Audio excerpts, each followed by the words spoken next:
Hola, ¿qué tal amigas, amigos, televidentes en Extra Plus? Un gusto saludarles, darles la bienvenida a esta edición. Estamos sumando vigores en Extra Plus hace prácticamente un mes.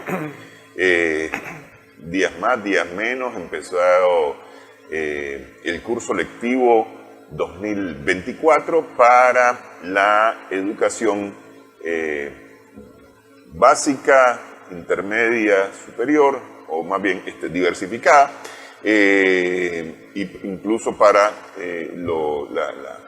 las primeras fases de la educación, maternal, primer nivel, segundo y tercer nivel del preescolar. Y ya en breve empieza el periodo lectivo, el año lectivo 2024 para la educación superior, es decir, para las universidades.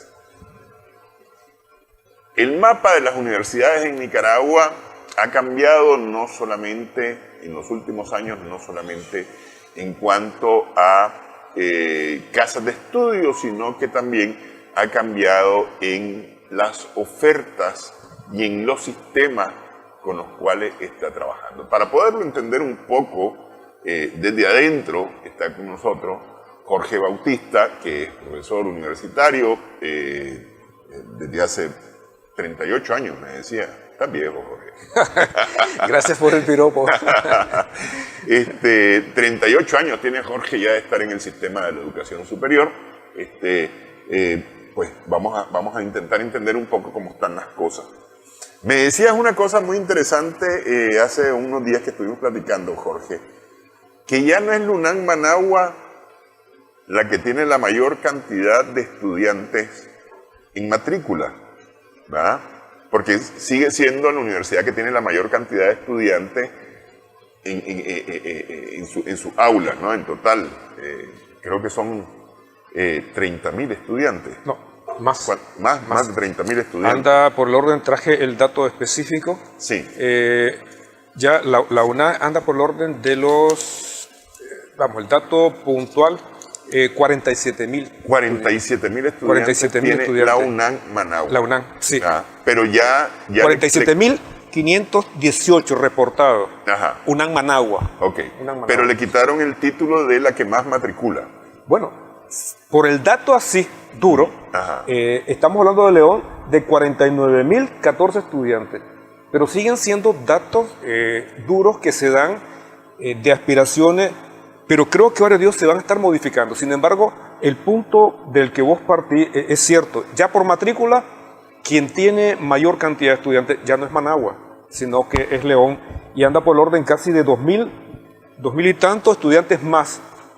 Pero es que ese hecho viene por otro fenómeno que se ha dado, porque bien has abierto vos la conversación, diciendo que hay una transformación, ¿no? Y de hecho hay una evolución constante, no termina ahorita, de lo que es el sistema educativo, y se han abierto universidades rurales en el campo, siempre bajo sede UNAM Managua, bajo sede UNAM León, bajo sede UNA, bajo sede UNI, pero se ha ido la universidad al campo, se ha ido a la parte de allá, lo que implica un índice de matrícula que ha aumentado exponencialmente, porque desde el campo te estás matriculando, preparan personal docente para que se vaya al campo, y en el campo las universidades se están extendiendo. No solamente que el estudiante busque la universidad, sino que en la nueva concepción también la universidad busca al estudiante. Y está la universidad en línea. Sí, claro, y se llega ya en ese grado también a la evolución en línea.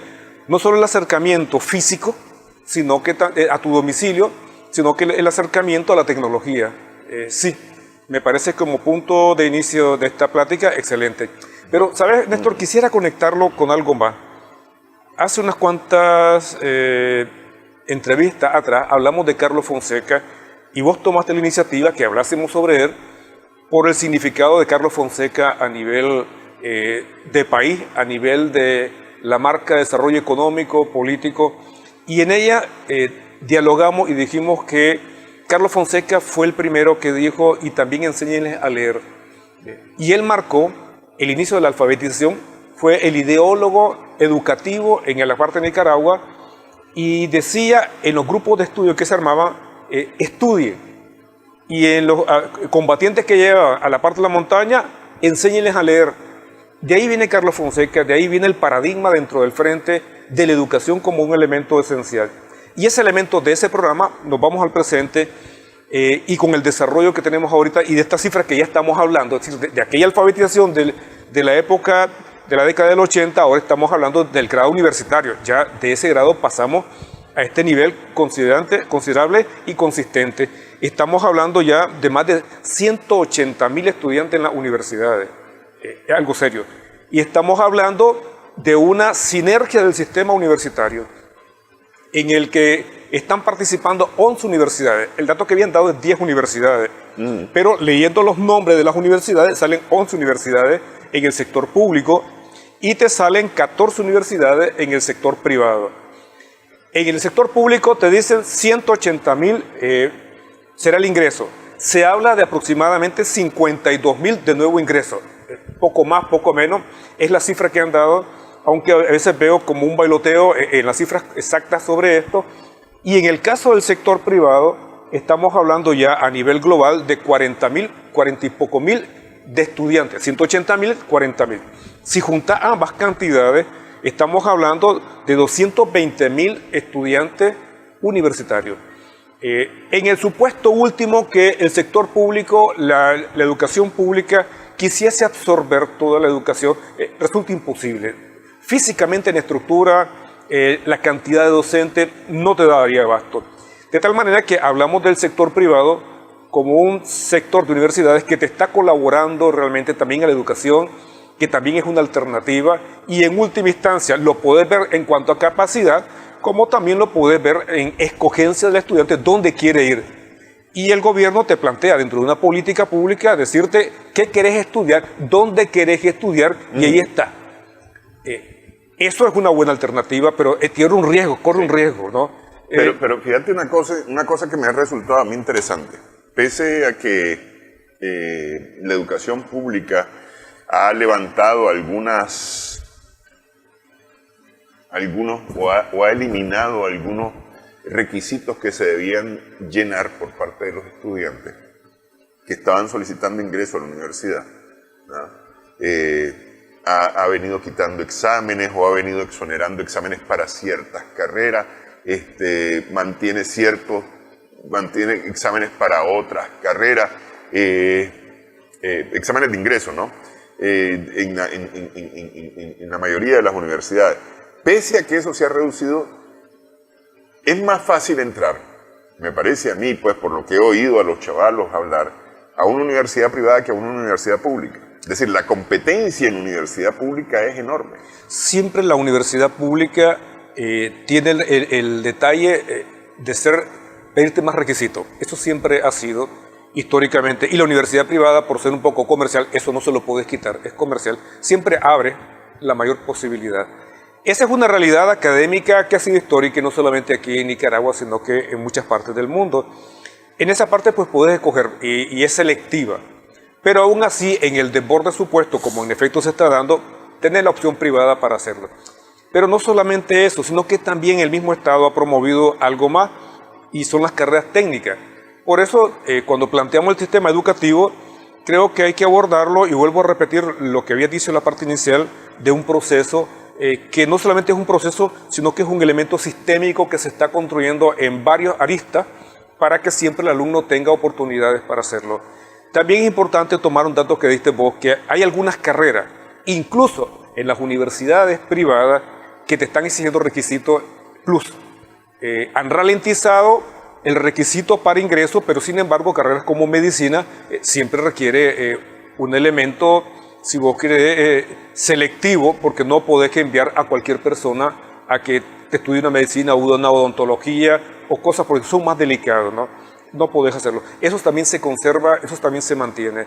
Ahora, interesante en la parte privada es lo siguiente, y toquemos ahora a nivel de becas. Solamente en la parte pública se van a otorgar 19.000, un tanto, no demos el tanto, lo global, becas, que es una colaboración que se le da al alumno, aparte de la gratuidad de la universidad. Y en el caso de las universidades privadas, el monto... Esas son becas de transporte, becas de alimentación, hay becas una de división, hay una división. e incluso creo que hay becas para útiles escolares, digamos. No, pues, es decir, para dividamos lo siguiente, ¿no? Dividamos según los datos que ellos han dado de diferente manera.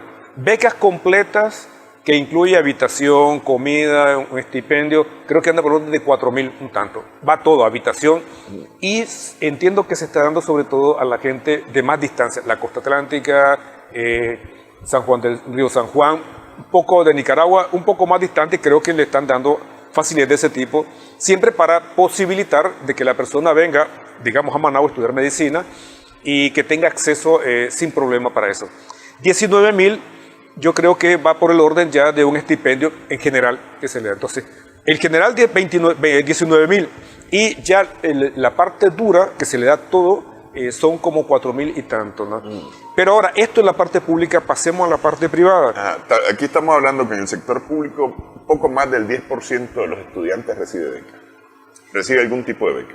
Porque estamos hablando de 180 y tantos 180.000, entonces... Y son... Serían 20%, 20%, no, sería... ¿Un poco más del 10? Sí, un poco más del 10%, sí. Pero también se les dio gratuidad a la universidad. Además que el ingreso es gratuito. Y entonces, antes se pagaba matrícula, sí, se pagaba una cantidad, pues 100 pesos, 200 pesos, 250 pesos simbólico por matrícula, ¿no? Simbólico. Sí. Creo que ahora se ha bajado inclusive el arancel de matrícula y en algunas universidades no hay matrícula, ¿o sí? Es decir, no hay arancel de matrícula. Sí, entiendo que está bajando a cero, pero siempre hay un remanente pequeño que se... el total cero, creo que no es tan así en algunos lugares, pero en lo general, incluso en caso que se cobre algo, es simbólico, ¿no? Sí. En la Casimiro se cobró algo, 150 Córdoba, 160 Córdoba, es simbólico aún así, pues no le llega nunca a una universidad privada. Te contaba así que en el caso, porque hay un dato interesante, ¿no? Las becas para el año 2021 en las universidades privadas andaban por el orden de 16.000 becas. Pero estamos hablando ahorita del discurso que se dio por la ministra de la Juventud, que para la exposición de enero de beca se habla de 27.000 becas para universidades privadas. Eso es lo global. Dentro de las becas ellos te manejan un recorrido de posibilidades que te va del 20% al 100%.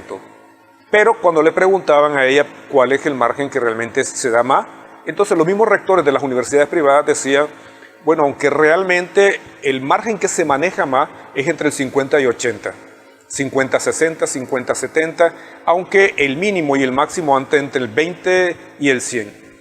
Los requisitos se ralentizan en la parte privada, se ralentizan un poco, pero se mantiene la parada alta en carreras, como te digo, siempre te piden ya notas de cuarto, quinto año en carreras como medicina. Y dentro de las universidades privadas, quien es un poquito más exigente es la UAM.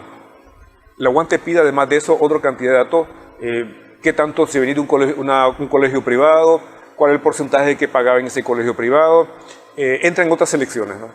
Que es parte ya de la política educativa, si vos querés llamarla empresarial, de cada universidad. Entonces, pero es que a mí me parece que ciertamente debería de existir, no sé, voy a decir una barbaridad porque no sé si existe, una política de beca.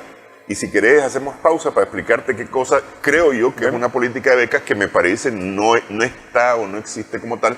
Tal vez algunas universidades sí la han considerado, sí la aplican, pero me parece que no es una cosa generalizada. Vamos a hacer pausa en esta edición, estamos sumando Vigores en Extra Plus.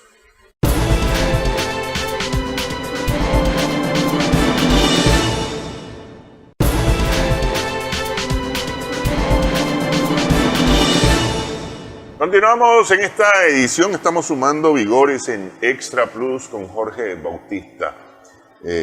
Hablamos acerca de las universidades en Nicaragua. Te decía, Jorge, que me parece que hace falta como una política nacional de becas, o por lo menos una política institucional por universidades, creo que algunas sí la tienen, para las becas. ¿En qué sentido? Vos te destacaste en la secundaria como futbolista, o en la primaria y secundaria como futbolista. Entonces yo ya, cuando vos estás en cuarto año como representante de la universidad, te estoy echando el ojo, porque yo quiero que vos formes parte del equipo de fútbol de mi universidad, porque sos un futbolista destacado. Entonces yo te voy a ofrecer una beca de deporte, o sos basquetbolista, o sos boxeador, o sos ajedrecista, no sé, por deporte. Tocas un instrumento musical y yo necesito engrosar no la banda musical de la universidad, sino la orquesta de la universidad. Entonces yo te voy a dar una beca para que vos participes en la orquesta de la universidad. Sos artista, bailarín, no sé, alguna cosa. Tenés excelencia académica, por supuesto. Entiendo que en varias universidades todavía está aplicándose esto de la excelencia académica, una beca para la excelencia académica, y si la mantenés, por supuesto, tenés beca asegurada durante tu carrera. Y así, pero es decir, me parece que no está como institucionalizada esa beca. Las universidades deben de atraer talentos, no solamente deben de preocuparse por captar jóvenes para el nuevo ingreso. Deben atraer talentos, porque al final de cuentas esos talentos, ¿verdad?, esas actividades extracurriculares engrosan el conocimiento, engrosan el saber y la cultura de la casa de estudio. Mira,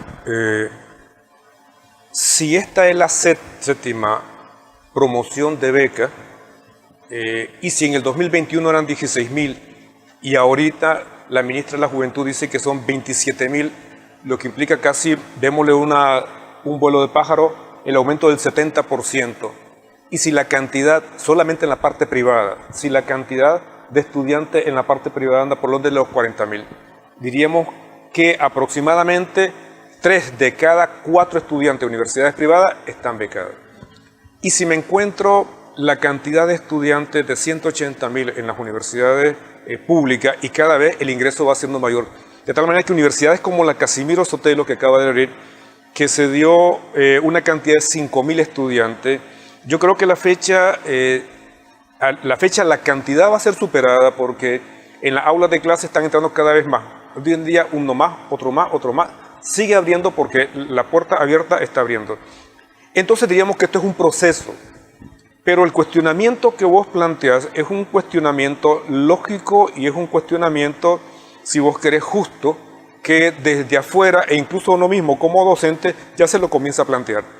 Hemos sistematizado de la manera correcta, ya siendo este el 7º año, esta beca que estamos dando, porque no es solamente la beca y el ingreso, sino que en determinado momento no estaremos desaprovechando mayores posibilidades de captar cuadros. Y me voy a explicar con un ejemplo. Dando clases ahorita a un grupo de primer ingreso de una de las universidades públicas, porque tengo varios de primer ingreso, me encontraba un detalle interesante, ¿no?, que no lo he encontrado anteriormente en los otros años que tengo de dar clases, salvo ya en cuarto o quinto año de diferentes carreras. Y es que mientras estaba explicando la clase o mientras explicaba alguna cantidad de datos del país, me encontré a alumnos que estaban escuchando y mientras escuchaban estaban dibujando, pero hacían dibujos bonitos, una cosa rara, ¿no? Y eso me encontré, por ejemplo, en alumnos que van para inglés, estaban con cuadernos hechos para dibujo y vos pasabas las páginas y tienen varios dibujos y ellos están haciendo el dibujo o haciendo la mandala, pintando mandala, pero ellos están en la clase y están escuchándote y siguen dibujando. Pero ese fenómeno no me lo encontré en uno, me encontré otro, y a veces en un mismo grupo de clases me encontré a varios pintando de esa manera. Dije, aquí hay cuadro. Y en la cuestión de canto también, y en la cuestión de guitarra también. Y entonces digo lo siguiente, ¿no? Tu llamada de atención, tu observación es justa y es legítima porque realmente están ingresando a las universidades cuadros artísticos que podría potenciarlo, podría desarrollarlo a la par de las becas y podría sacar mayor provecho de estos estudiantes. Si a esto le agrego también la parte deportiva, igualmente estoy viendo que nos estamos dedicando a la fase prima de la beca para el estudio, pero hace falta la parte cultural. Ciertamente el gobierno está creando centros de cultura en los barrios, centros de cultura en las comarcas y los está diseminando para música en estos lugares, pero el lugar de estudio natural sigue siendo la universidad y ahí agarrarlo, ahí facilitarle. Entonces creo que se tendría que ordenar de mejor manera lo que ya se lleva, profesionalizar de mejor manera, tecnificar de mejor manera, programarlo, planificarlo de mejor manera, ahora que estamos en la 7ª etapa, donde ya se contemplen variantes de ese tipo y sacar mejor y mayor provecho de los estudiantes que nos están ingresando a la parte de las universidades. Pero te cuento, la tarea también es más grande porque en la aspiración de que exista el principio de que todos tienen posibilidades de entrar a las universidades y la campaña de la universidad no, desde el estado de que te diga no te quedes sin estudiar, estudia lo que querrás, lo tenés a la par, y que estamos no solamente cumpliendo un legado histórico de Carlos Fonseca, sino que estás cumpliendo un legado constitucional, donde te dice el derecho a la educación es un derecho y lo podés hacer. Ambos los has unido, lo tenés para acá, y ahora dotás la infraestructura, dotás el cupo, dotás la beca. Son más de 7.000 docentes que están en las universidades públicas, que los estás preparando, los estás actualizando, les das cursos de pedagogía, los seguís profesionalizando, que están a la disposición. Bueno, entonces pasemos al siguiente salto. Y lo que vos estás planteando, tu cuestionamiento, me parece que cabría como el siguiente paso necesario. Más que eso yo te diría urgente. Ya esto está aquí, no es solamente masificar la educación, sino que también ahora profesionalicemos, démosle calidad a la educación, que ese es un riesgo del que creo que tendríamos que hablar. Sí, porque fíjate que, es decir, yo me quedo pensando, vos sos deportista, ¿no? Entonces, yo me voy a preocupar como universidad privada de jalarte para la universidad, para que vos estudies conmigo. La carrera que vas a estudiar, pues porque posiblemente no te vas a quedar como deportista, o vas a estudiar una carrera y vas a hacer deporte, pero a mí me interesa fortalecer mis equipos deportivos y entonces te llamo y te convenzo de que hagas ingreso en mi universidad. Pero eso también debería de ser hacia las universidades públicas. Las universidades públicas deben de preocuparse por tener, por engrosar también sus equipos, su grupo, sus representantes, porque al final de cuentas se convierten en sus representantes y hacen grande la universidad, ¿no? Distribuyen, comparten talento con el resto de sus compañeros, porque esa es un tanto la idea. Porque sí, puedes decir, en este momento hay becas, pero las becas que están en este momento son becas para facilitar el estudio, ¿verdad? Ya decíamos, son las becas de alimentación, alojamiento, transporte, algún estipendio adicional para garantizar tu sobrevivencia. Pero ¿por qué no premiar no solamente con el ingreso a mi universidad, sino con algo más a los talentos? Porque es decir, hay que reconocer los talentos. Tomemos de ejemplo dos universidades privadas que me parece que han potencializado la parte del deporte. La UAM va al máximo, ¿no? La UDM tiene su equipo de basquetbol, creo que las universidades públicas los tienen, pero le hace falta desarrollarlo aún más, ¿no? En el caso, por ejemplo, de la UNAM, con William Herrera, que está a la cabeza, creo, en la parte de danza, es muy bueno y lo lleva adelante, pero habría que apoyarlo más en recursos, en instalaciones físicas, que solamente hemos hecho aulas y no está mal, pero si estamos pasando a la siguiente etapa y sabemos que la educación tiene que ser completa, estudio, cultura, deporte y ocupar el máximo del tiempo del alumno para no dejarle que se me vaya más para allá y ver cómo incluso puedo captar cuadros, incluso a nivel competitivo si vos querés. No solamente saco talento, sino que lo veo a nivel competitivo. Pero te decía otro detalle más, hay que entrar, de hecho, el planteamiento te digo es correcto, hay que entrar ya a esa fase, ¿no? Sistematizar mejor lo de la beca ya, mejor de lo que se tiene, que esta ya capte talento. Algo de eso lo tiene la UAM. La UAM busca talento deportivo. La UAM busca talento a veces artístico. En eso creo que la UAM puede colaborar, aunque es una universidad privada, y a lo mejor podría imitarse algo desde la perspectiva pública en las universidades públicas, porque bueno. Porque fíjate, a mí me parece que, decir, la universidad es el centro del pensamiento, la revolución nace de una u otra forma o se nutre de una u otra forma con el pensamiento de la universidad. En la universidad se crea pensamiento, se forma pensamiento y el pensamiento es integral, el pensamiento no es solamente académico, es integral, totalmente integral y eso es lo que debe fomentar la universidad, es decir, la formación integral. Vamos a hacer pausa y hablemos de esa formación integral, Jorge, porque me decías una cosa muy importante.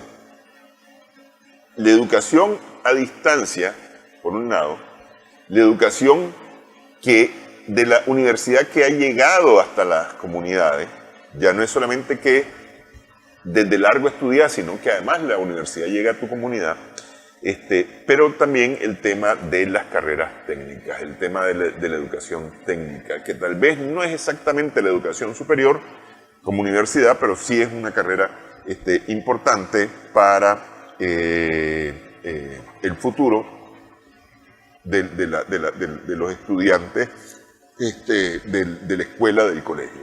Regresamos en breve en esta edición, estamos sumando vigores en Extra Plus.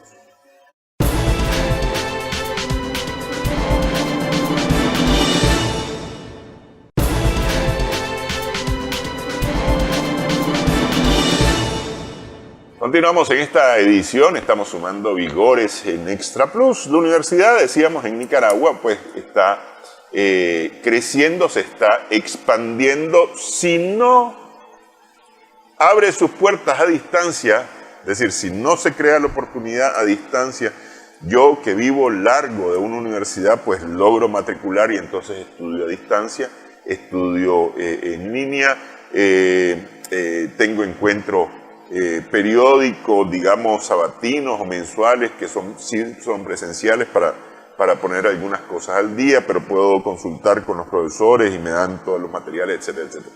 Si no es de esa forma, la universidad sí se está moviendo hacia el campo, ¿verdad? Y quiero mencionar un caso específico que es un proyecto muy importante y representativo, ¿verdad? Que trabajó como un sueño la Asociación de Educación Popular Carlos Fonseca Amador, que se ha dedicado en los últimos 34 años a la alfabetización en Nicaragua. Ya eso de la alfabetización pasó a niveles cada vez más altos, es decir, tenemos debajo del 3% de analfabetismo en Nicaragua, ya es un número suficientemente bajo como para considerar que no haya analfabetismo técnicamente hablando en Nicaragua, entonces, pero hay que elevar los niveles. Entonces la Asociación de Educación Popular ya no era solamente enseñar a leer y escribir, ya desde hace un rato estaba llevando hasta cuarto grado, hasta sexto grado a las personas que aprendían con el método Yo Sí Puedo en Nicaragua, y ahora elevó la parada y ya con las comunidades indígenas propuso la creación de la Universidad Indígena en Nicaragua, que es una universidad que trabaja con la Universidad Nacional Agraria y con la Universidad Nacional Autónoma de Nicaragua, la UNAM Managua, para la preparación de técnicos e ingenieros en agricultura, en manejo de recursos de forma sostenible para la costa caribe, para las comunidades indígenas de la costa caribe de Nicaragua. Ese es un ejemplo básico. Y entonces ustedes me dicen, porque se imaginan una universidad, pero aquello es de madera y zinc con malla. Las ventanas son de malla, porque esas son las condiciones que hay ahí. Pero la gente llega de las comunidades, llega a aprender, llega a estudiar. Creo que tienen un alojamiento inclusive, ¿verdad? Para los que llegan y permanecen de otras comunidades. Pero hay, ahí donde no había antes, hay hoy un centro de estudios superiores para la gente que no tenía ninguna posibilidad. Es decir, es que ese es el ejemplo, me parece a mí, más palpable de el crecimiento y la integración de las personas a las universidades. Además que hay gente de las comunidades que está en los recintos universitarios del Pacífico, becados justamente, estudiando, ¿verdad? Están estudiando docencia, ciencias de la educación, están estudiando otras carreras distintas. Aquí estamos hablando de las carreras de veterinaria, ¿cómo se llama? Agricultura, ¿verdad? Que se están trabajando, además de computación, porque están las escuelas de computación también en la costa caribe de Nicaragua, en las comunidades indígenas de la costa caribe de Nicaragua.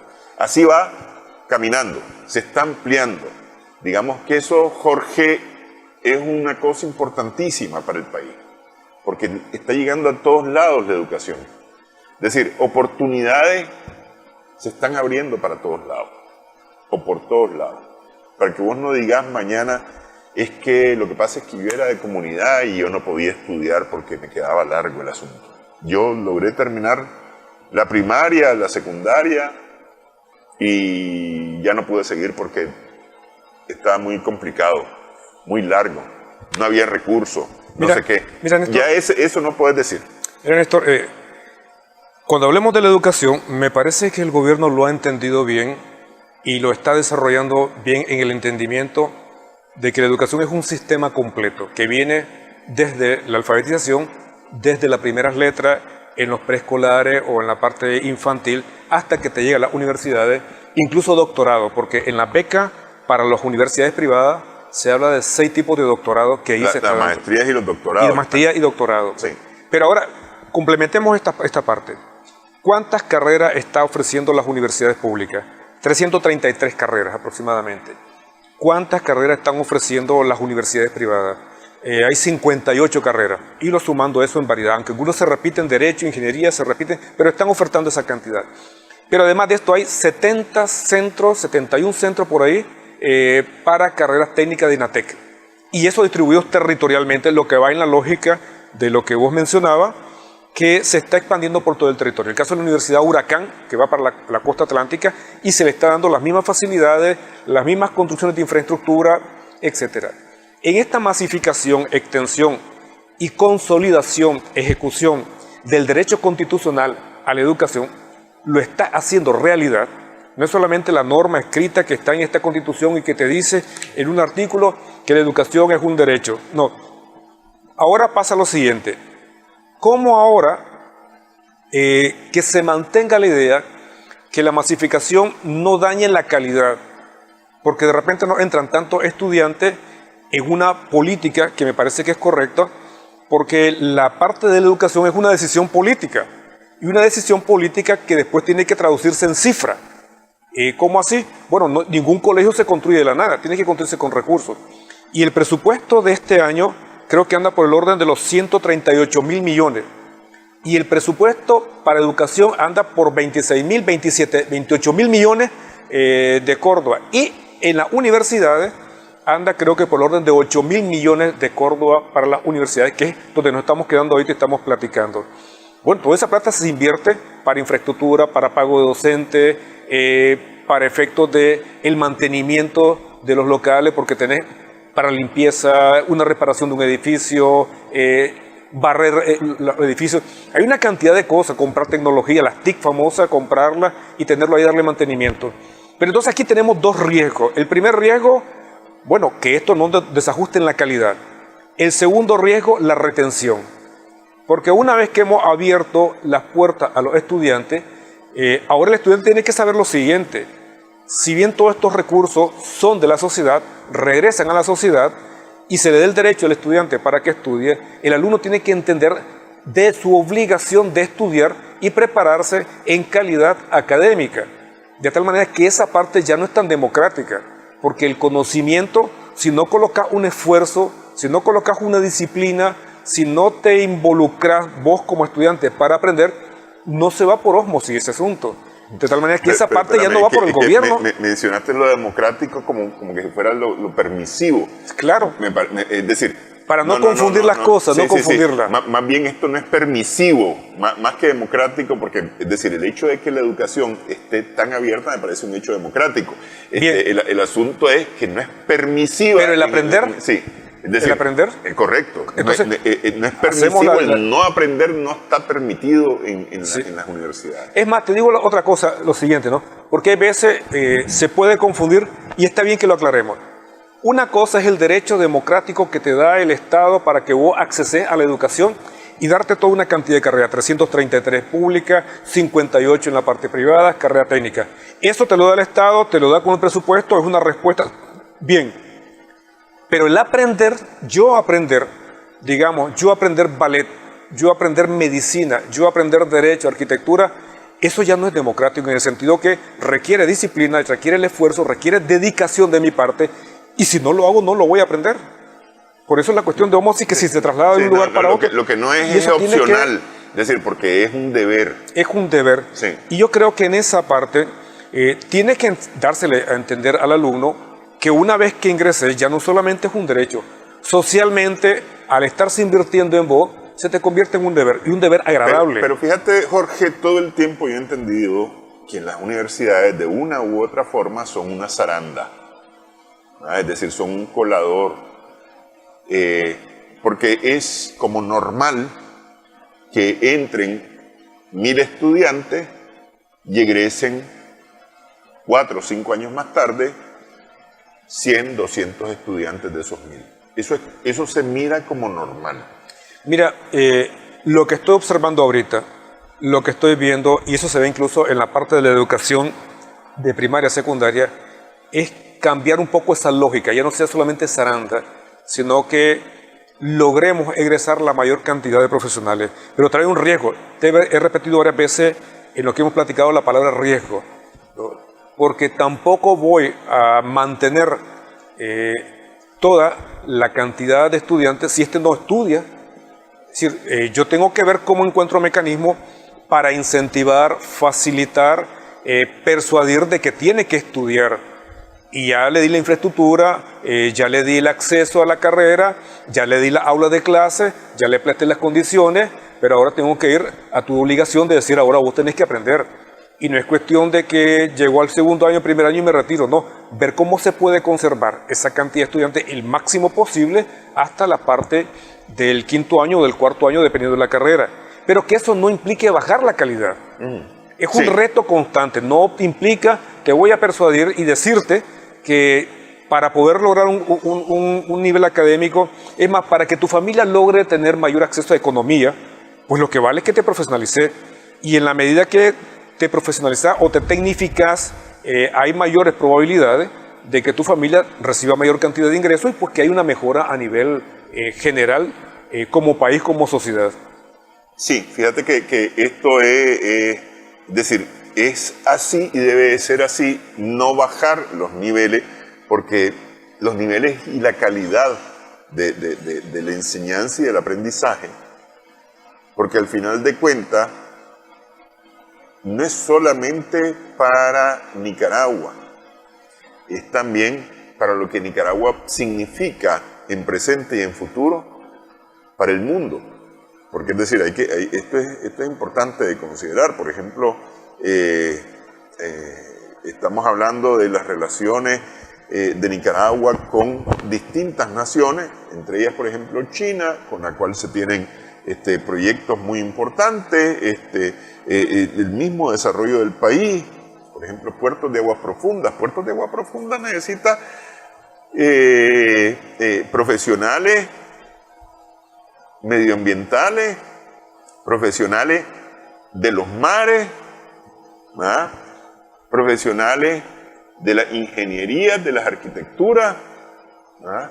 De la tecnología, de las telecomunicaciones, porque es decir, esto es un abanico de posibilidades y tienen que estar a la altura de ese desarrollo. Y si no están a la altura de ese desarrollo, lo que vamos a tener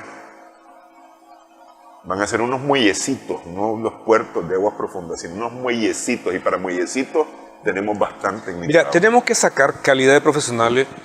Si saca un ingeniero para que te aguante la estructura, un temblor, un terremoto, tenés que hacer bien los cálculos. Entonces tiene que ser un buen ingeniero. Que te aguante tormentas, huracanes. Claro, sí. ahí es donde decimos que el estudio, el aprendizaje ya cruza otra línea de la ley democrática por el efecto del conocimiento en la disciplina. Si yo quiero tener, digamos, mejor salud en la parte de los hospitales para efecto de un niño que te llega en pediatría o una persona que te llega para medicina interna, una operación o lo que sea, requiero buenos médicos. Médicos que hayan estudiado y no que un médico que de repente no se acuerda de la anatomía y le dice al paciente, me esperas aquí en la sala de operaciones, que no me acuerdo qué tendón es y te vas a buscarlo. Eso no puede ser.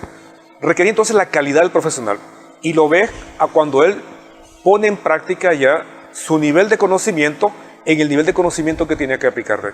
Vos decías algo tras de cámara que me parece algo que compartimos de manera separada y que ahora lo juntamos.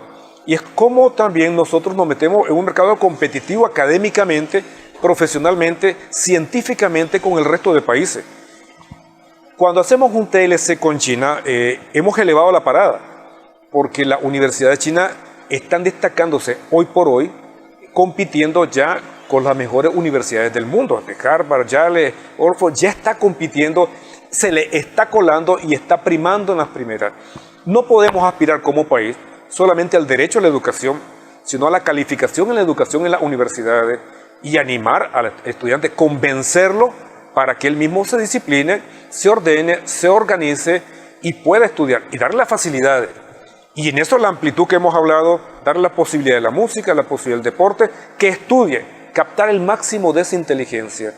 Y el Estado también le está dando facilidades para efecto de la alimentación, los que no tenían, y que también lo puedes pasar a la parte de primaria, que les dan lo de la comida. Algo me parece brillante, muy humano, muy de empatía, que no es solamente el estudiar, sino que el comer para poder estudiar, porque si comes, obviamente te podés concentrar mucho mejor para estudiar. Sí, no, además hay que entender que hay niños que llegaban antes sin desayunar a la escuela, y sin desayunar no se piensa, sin comer ahora, no se piensa. Eso lo trasladan a las universidades, que el estudiante llega y pueda comer. ¿Podés lograr mejor resultado? Yo creo que sí. Yo creo que sí, pero no tenemos que bajar la parada. Y otro detalle que me parece importante, Néstor, y es lo siguiente, porque lo estoy viendo ahorita en las universidades, te digo, tengo tanto tiempo de estar ahí. De repente están llegando los de primer ingreso y X, Y universidad, llega un estudiante gracioso, no se lo podés aplaudir. No podés ser condescendiente y comenzaron a hacer grafito en las bancas. Eso no puede ser, no puede ser. De repente hay gatitos o hay algunos animalitos en las universidades. En el caso de la UNAM tenés ardillas y andan por todos lados y pasa un estudiante y le pasa pegando una patada a un gatito. Eso no puede ser, eso no puedes permitirlo, no puedes ser condescendiente. Están los estudiantes, están comiendo, están en el aula de clase, están los botes de la basura. Las universidades, tanto UNAM, como la Casimiro, como UNAM León, tienen los depósitos para basura y viene el estudiante y lo tira. Eso no puede ser, eso no puede ser. Está el lugar y depositarlo. No rayes lo que es bien público porque vos lo estás utilizando, pero viene otra camada más atrás y lo va a seguir utilizando. Hay un libro y le arrancas una hoja. Oye, tenés que cuidar. Eso se tiene que enseñar. Y un detalle que de repente por la masificación se puede olvidar, y estoy viendo que muchos alumnos están regresando a fumar a las aulas de clase. No, las universidades habían logrado, y era una campaña, y había un rótulo en cada universidad que te decía campo fuera de humo, fuera de cigarros, y se había cumplido, y se le estaba cumpliendo. Pero esta masificación, que me parece un paso positivo, tiene, como te decía, la palabra riesgo, y en el riesgo de estar viendo el resto, se nos distrae el caso del cigarro, el caso de cuidar los bienes, a veces llegar al servicio higiénico y los maltratan. Y te ensucian el servicio higiénico de manera lamentable, las pajas te las arrancan, no, es bien de todo, es patrimonio de todo, tenemos que cuidar esa parte nosotros como estudiantes, nosotros como profesores, en todo este tipo de cosas. Y el detalle también de lo siguiente, que creo que es una batalla bastante dura, y más de los que están ahorita de primer ingreso. Das la hora de clase y tenés un terrible competidor, los celulares. Entonces, ¿cómo impartir esta docencia cuando tenés los celulares? En otros países, te hablo de Japón, te hablo de la China, países de primer mundo que están o se consideran en ese nivel, te están recogiendo los celulares al inicio de la clase, los colocas y decirle, voy a explicar ahora la clase, estamos en clase. Pero ahorita el alumno cree que dentro de su derecho está comportarse como quiera, y no saben que el estudio es algo tan agradable, pero es algo serio. Si vos no estudias, no aprendés. Si vos no escuchás, no aprendés. Si vos no estudias, no aprendés. Si vos no lees, no aprendés. Si yo me distraigo, y más que, por ejemplo, te pongo, digamos, cálculo en la parte de la ingeniería o en la parte de otras carreras que te llevan cálculo, arquitectura, y estás explicando cálculo, y el profesor está explicando cálculo, requiere un nivel de concentración, de abstracción en las matemáticas, que si no aprendiste el paso A, el paso B y el paso C, te va a ser muy difícil que lo aprendas. Entonces tenés que concentrarse en el paso A para que entendas el paso B, y si el alumno está con el celular, no lo va a comprender. Si estás explicando en la carrera de Derecho el tema, digamos, de teoría del Estado, y después entras en otra parte del Derecho, y después entras, si no aprendes la ficción de lo que es el Estado, la ficción de lo que es el Derecho, la ficción de lo que es la norma, y después entras en la ley, no entendés la ley porque no aprendiste la parte A, la parte B y en la parte C. Y eso es algo que, si el alumno no entra en ese tipo de cosas, no va a entender que el conocimiento es de grada y que las universidades, las carreras están dosificadas en el conocimiento. Tíratelo esto a nivel de periodismo. Hay materias que son básicas. Para poder llegar ya al cuarto o quinto año de periodismo, si vos no le pones mente a las primeras materias que son básicas, que son propedéuticas, que son de construcción de ese edificio, entonces vas a llegar mal a la otra parte. Y es eso lo que creo que se tiene que también tener presente. No descuidar la parte de la disciplina del estudiante. Y te hablo de disciplina en dos factores. El cigarro, vamos. El celular, vamos, no puede ser. El trato y cuidado a las instalaciones físicas tampoco puede seguirse descuidando en esa parte. Y un último detalle. Mira, las universidades se han metido, nos estamos metiendo en el caso de las TIC, que es la tecnología para efecto de las comunicaciones dentro de las universidades. Y nos sentimos felices porque estamos metiendo la mayor cantidad de tecnología, incluso algunas clases en las redes, las calificaciones en las redes, vos podés algunas clases continuarla totalmente por la vía de la red, y así va bien. Pero hay una alerta que se dio en los países nórdicos, que fueron los primeros que se metieron en esta parte de la tecnología. Y es que a la vuelta de una década, de una generación que fue educada en la tecnología, hicieron una investigación de cuál es el resultado de meter la tecnología en la aula de clase. El resultado fue para ellos bastante alarmante, y es que se disminuyó el 20% de la capacidad de creatividad del alumno, el 20% de la capacidad de imaginación del alumno, porque en el momento que vos explicabas la clase oralmente, en ese momento el alumno te ponía la vista sobre tu persona, y vos lo que ibas explicando, él hacía la ficción, la película, como cuando lees un libro, vas armándote toda la película y tu imaginación funciona en esa parte. Cuando vos colocas las imágenes directo en la pantalla, que no está mal utilizarlo, pero que tenés que limitar el uso para tampoco sacrificar la imaginación, el alumno se clava en la parte simbólica, en la parte de imágenes, y ya no elabora nada más porque ahí está todo elaborado de manera fácil. Eso te crea un problema. ¿En qué alertó a los países nórdicos? Bueno, porque resulta que ellos son países de avanzada científica. Y para efectos de avanzada científica, lo que más te lleva es la imaginación. Y si la imaginación la has perdido un 20%, te dicen ellos, oye, esto no puede seguir de esta manera. La tecnología en el aula de clase tenemos que regularla, tenemos que dosificarla y tenemos que ver cómo sacamos tanta tecnología de la aula de clase. Y eso lo están haciendo. Ok, vamos a hacer pausa. Voy con mi queja histórica sobre el tema de las universidades, que me parece que de una u otra manera podría solventar la educación técnica, pero, en fin, vamos, regresamos tras una pausa en Sumando Vigores.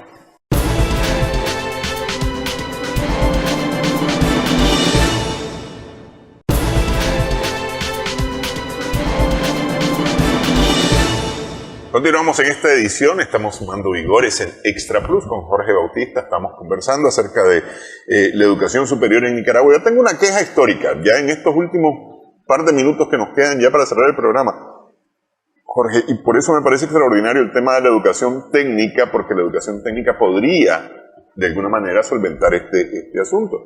Hemos creado profesionales, y te voy a poner el caso de la televisión. En la televisión se forman periodistas, licenciados en comunicación, comunicación para el desarrollo, comunicación rural, lo que querrá. ¿Ah? Pero aquí no hay editores, no hay productores, no hay luminotécnicos, no hay escenógrafo, no hay tramoyista, técnicos de computación para televisión o personas que trabajen tecnologías para la televisión. No se forman. Entonces vos venís y le decís al que estudió la licenciatura en Ciencias de la Comunicación, bueno, mira, como vos tenés el conocimiento, yo te propongo que te especialices en la edición. Ah, no, es que yo no estudié esto para ser editor, porque eso es... Y te dicen así. Lo menosprecian cuando esto es un equipo complementario, total y absolutamente complementario, donde todos tienen un rol importantísimo, ¿verdad?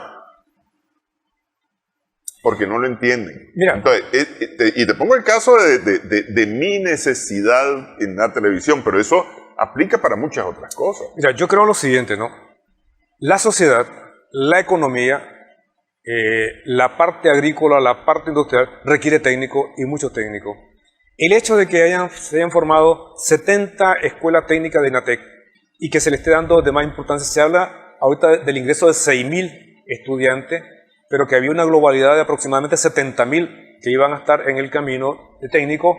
Me parece que era un eslabón demasiado frágil que socialmente no te estaba resultando. Por ejemplo, no tenés siquiera técnicos para fontanería y cosas de la casa. No tenés, lo haces a chimachete. No tenés técnico, que me llamó la atención ahorita, que lo acaban de abrir, la carrera técnica para reparación de moto. ¿De verdad necesitas carrera técnica para esa? Un técnico en la parte eléctrica. Hay una cantidad de cosas que requerís. La parte técnica, tengo la esperanza que estas 70 escuelas técnicas con una cantidad de carrera técnica comience a solventar ese faltante, porque ese faltante y esa queja que tenés me parece que es legítima, porque no podés ocultarla, hombre, si es evidente que no tenés técnico, tenés el montón de profesionales, pero incluso irte a otro lugar. Hay estudiantes, hay joven que no requiere estudiar tantas cosas, él quiere algo breve y dedicarse a algo, pues dáselo como opción y dáselo esa parte, no solamente en la satisfacción de su conocimiento y dedicarse a algo, sino que también la sociedad como tal no requiere un total de profesionales, no. Entonces podemos estratificar. Pero ahora quiero regresar a otro tema, ¿no? El tema de no descuidar tampoco la parte interna de la universidad y que se nos puedan colar algunas cosas. Vamos, aprovecho el programa para decirte algo que me preocupa, y me preocupa seriamente. Mientras estamos en esto y se había hecho el control sobre el cigarro y cosas por el estilo, de repente está comenzando, hay un incipiente inicio de entrada de drogas a las universidades. Puede ser esto un tema muy puntiagudo, pero está comenzando, ¿no? ¿Y cómo sé eso? Porque obviamente vas caminando y has logrado ver alguno que otro alumno, no vas a decir que el alumno es porque no te corresponde, no lo voy a hacer, pues. por cuestión de interna no lo voy a hacer. Pero está en fase de génesis. Eso no podés dejar que se desarrolle, ¿no? Eso tenés que tomar las medidas. Si querés que te aplique una palabra un poquito fuerte, un poquito complicada, pero tenés que reprimir a aquel que intente llevar a la universidad ese tipo de factor. Si lo dejas desarrollarte demasiado, tenés el caso de Ecuador al extremo como está, el caso de Costa Rica al extremo como está. Y si lo nuestro, nuestra joya son las universidades en la preparación académica, son los colegios en la preparación académica para profesionales y para dar un salto de sociedad, tenés que cuidar muchísimo esa parte. Yo entiendo incluso que la policía en algún momento tomó sus medidas en los colegios porque estaban penetrando esa parte de los colegios y creo que había un resultado positivo. Pues bien, las universidades están haciendo el intento de penetrar y creo que se tienen que tomar las medidas del caso con la debida seriedad y con la palabra reprimir a la gente que llega a dejar, porque no es el estudiante. En última instancia, el estudiante se te vuelve un consumidor, lastimosamente, y que no llegue a más, porque si se te hace ya un vicio, el problema ya es una cosa seria de un joven como tal, sea un adolescente, varón o sea una mujer. Tenés un problema. Creo que estamos a tiempo, hay que tomar medidas para eso ahorita. Sí, en eso yo coincido plenamente con vos, hay que evitarlo a toda costa, evitar el tráfico de drogas estupefacientes, evitar también tráfico de personas, porque también eso podría darse, evitar cualquier forma de explotación que pueda existir en las universidades. Yo creo que en eso estamos de acuerdo. Jorge, se nos acabó el tiempo. Te doy gracias por esta conversación, ¿no? Seguramente habrá más opiniones sobre las universidades, el papel de las universidades, el trabajo que deben de desarrollar las universidades.